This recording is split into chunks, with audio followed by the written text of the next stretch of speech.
Third जो step होता है वो होता है स्ट्रेटजी को हंट करना। हमें पता चल जाता है कि हमें किसी ना किसी एक स्ट्रेटजी को फॉलो करना है।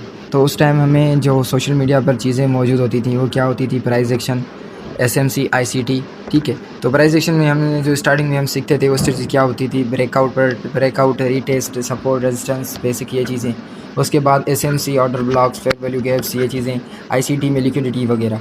लेकिन हमें क्या होता है, एक तो बंदा जो न्यू आता है वो तो ये पूरी चीज़ें एकदम में सीखेगा नहीं, उसको ये चीज़ें को गुजरना पड़ेगा, उसको हर स्टेज हर चीज़ ट्राई करनी पड़ेगी। मैंने ऑलमोस्ट हर चीज़ ट्राई की और हर चीज़ पर मैंने लॉस करके देखा है।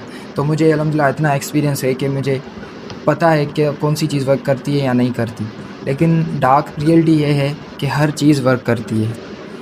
इस पर मैं अलग एक वीडियो बनाऊंगा। लेकिन जो एक्चुअल रियलिटी ये है कि हर स्ट्रेटजी वर्क करती है, लेकिन हम उस स्टेज पर होते हैं जो हम उसको एक्सेप्ट नहीं कर पाते। लाइक हर ट्रेडर जो होता है उसको अलग अलग चीज़ों को समझने में उसको आसानी होती है। अब जो मैं हूँ सिंपल प्राइस एक्शन और एसएमसी को ट्रेड करता हूँ, लेकिन मैंने आईसीटी भी ट्राई की है, इंडिकेटर्स हर चीज़ यूज़ की है। मैं इस चीज़ पर क्यों हूँ, इस वजह से हूँ क्योंकि ये मुझे अच्छी लग रही है, मुझे इस पर समझ आ रही है, मैं इसको डेली बेस पर अपने चार्ट पर देख पा रहा हूँ, इस वजह पर उसको ट्रेड कर पा रहा हूँ। लेकिन उस टाइम हमारी वो स्ट्रेटजीज होती है कि अगर हम किसी स्ट्रेटजी को फॉलो करते हैं लाइक एडर ब्लॉक या एफईजी, अगर हम एक भी स्टॉप लॉस खाते हैं या एक भी एसएल हमें लगता है या एक दो तीन एसएल हमको लगते हैं, तो हम क्या समझते हैं कि ये स्ट्रेटजी वर्क नहीं कर रही, ये अच्छी नहीं है। उसके बाद फिर स्विच कर देते हैं, फिर स्विच मतलब इस स्पेस पर हम क्या करते हैं, स्विचिंग करते रहते हैं एक स्ट्रेटजी से दूसरी स्ट्रेटजी। ऐसे करते करते हम फंस जाते हैं, कंफ्यूज हो जाते हैं कि हमें एक्चुअली करना क्या है।